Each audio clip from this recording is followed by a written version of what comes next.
keynote speaker, Mr. Karim Khan, Special Advisor and Head of UNITAD, a human being who has been core to the seeking for justice and understanding what went wrong to ensure that what went wrong never happens again. The work of UNITAD has been and is critical, not only for justice and diplomacy and understanding, but also for closure and for redevelopment. It is also crucial for the rebuilding of trust at a time when so much trust has been broken. So thank you very much, Mr. Karim Khan, for being with us today. I turn the floor over to you, sir. You may unmute yourself and share with us your camera. Thank you. Thank you so much.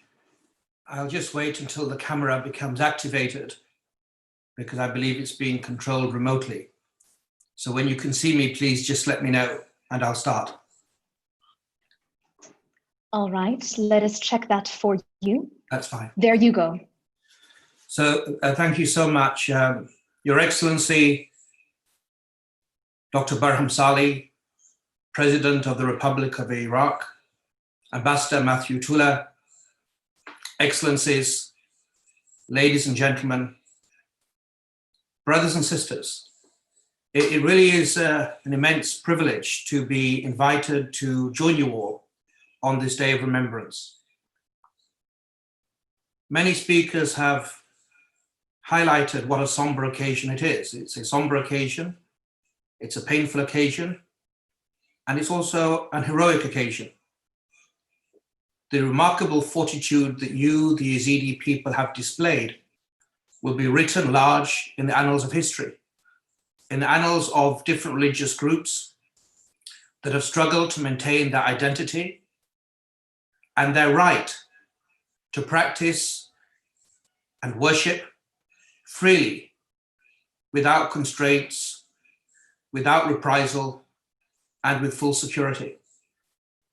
May I start by really applauding Yazda, President of Yazda, Haider Elias, the work also of Murad Ismail as the former executive director, Lynn Yu and the Zolvigan Partnership for sponsoring and helping to arrange this event, for the Yazidi survivors groups, Farida, who has always eloquently and powerfully brings a spotlight to a continuing injustice.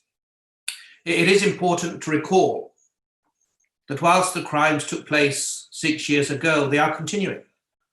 We're not talking about a historic crime as if everything is now looking at recovery and psychosocial support. Families still feel bereft. I have met survivor after survivor, and I am incredibly moved. Lawyers even have emotions and must have emotions. We're moved. When I went to Kanki camp just a couple of months ago, I think March, just before the COVID restrictions, and I spoke in Kanki camp to one rape survivor. The story she could tell was chilling. And yet her concern was not one of pity for herself. It was a simple request that we must heed, that where is my sister? Where is my mother? And numerous Yazidi families today are waiting to know the fate of loved ones, those that may be dead to find out where they are buried, those that are missing to find out where they are and to reunite these divided families. I won't really go into the acts of depravity of Daesh because you, the Yazidi community, have witnessed it firsthand. You don't need outsiders, even a firm and committed friend like myself and like my team, to tell you what you've suffered. Every act of depravity, every act of cruelty, every act of despotism, every type of crime was inflicted upon the Yazidi people. And it's in response to your voice, the role of Yazda, the role of people like Farida, Nadia, Murad, that the international community was moved. It was moved to action in creating the United Nations investigative team to promote accountability for the crimes of Daesh. UNITAD, the team that I have the honor to lead. And that determination moves states, even in this highly fractured environment of the Security Council, where it is very difficult to get consensus on any particular issue. The Council spoke with one voice, saying what Daesh did is unacceptable to all humanity. And with the support of the government of Iraq, with the welcoming embrace of the government of Iraq, UNITAD deployed 20 months ago on the 31st of October 2018 to Iraq and started its work. For a moment, I'd like to pause there because it's important to reflect. I think if we're looking at bridging the gap between terror and humanity, certain key axioms, certain verisimilitudes in business, in management, it is often said that the mark of a good leader or a good colleague is not how they treat the powerful, their bosses, people in positions of authority, but you get a far keener insight when you see how the weakest, the most junior individual is treated. The same, in my humble view, applies to states. The majority, the powerful, those with the power to affect change are always assessed by how they deal with the disenfranchised, the weakest, the vulnerable, those that feel they're on the periphery of life in a particular country.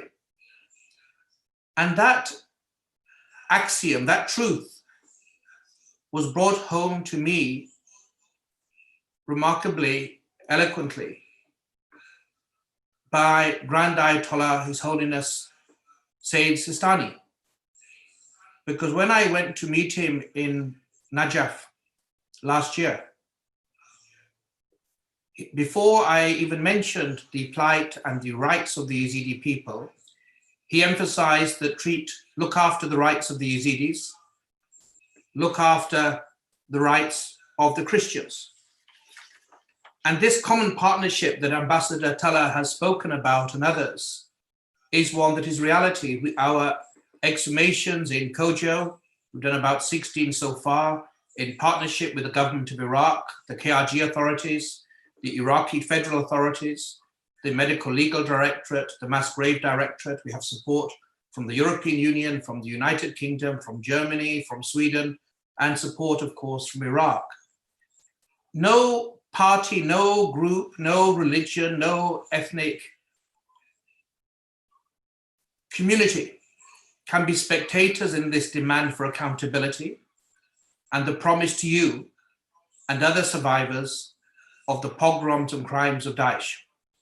It was this reality that persuaded me to join hands with the Undersecretary General Adama Dieng, the Special Advisor to the Secretary General for the Prevention of Genocide, in which in March of this year, we concluded, together with faith leaders in Iraq, His Holiness Baba Sheikh, the Shia community, the Sunni Council, Cardinal Sacco's great leadership, and also with the Kakais, this common ground that the communities that have been targeted by Daesh must have a right, not as a favor of the international community, but a right to protection and a right to justice.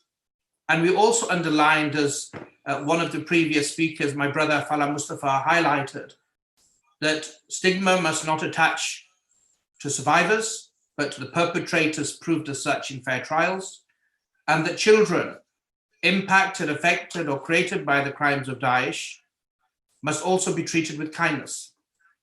And that collective action is the only way forward. In addition to the mass graves work that we have been working in partnership with the authorities in Iraq, UNITAD has conducted testimonial interviews. We have worked with the Iraqi judiciary and Judge Zaidan to collect phone records of Daesh perpetrators so that we can identify those Daesh members and have evidence that we can feed into different courts.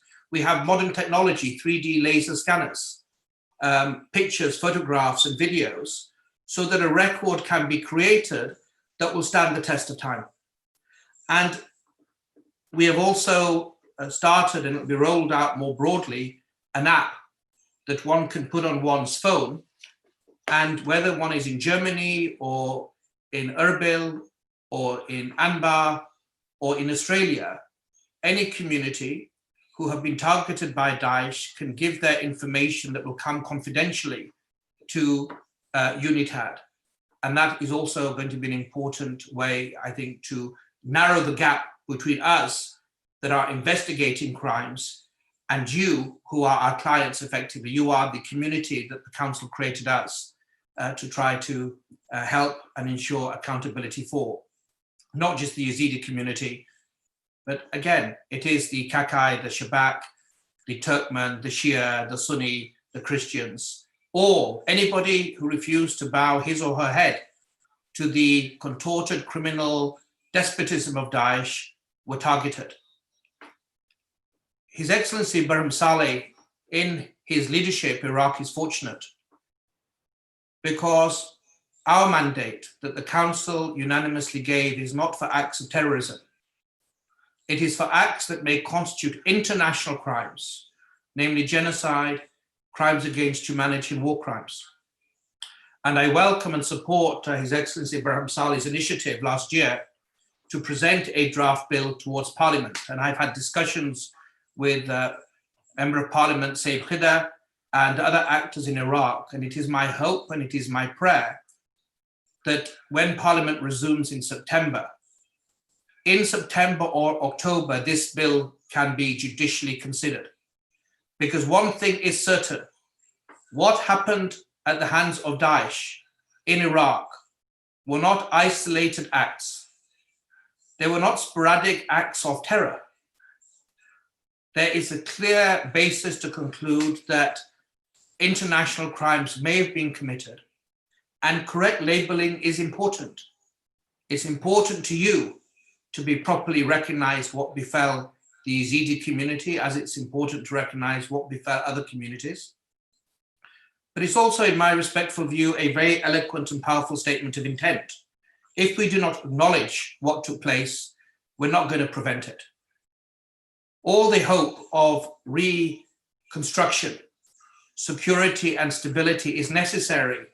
And you would have heard the words, the water, the schools, the hospitals, that the international community is trying to assist with in rebuilding Sinjar.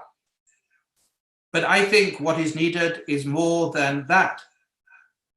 A critical piece is a promise, a contract that your lives mattered, and accountability in which, by way of evidence, a record can be created that can show your heroism, that can expose the falsity, the hypocrisy, the cruelty of Daesh, will be a meaningful way of ensuring that the international community, the government of Iraq, the KRG, the different rich and diverse communities in Iraq will not accept any such crime to be committed today. So I will end recalling what I said last year. I applaud each and every one of you, those that are online today, those family members that are in Iraq, in the KRG, or in different parts of the world, United States or in Germany or in Australia. I applaud and with amazement, in fact, the courage of those individuals who are no more, because they refused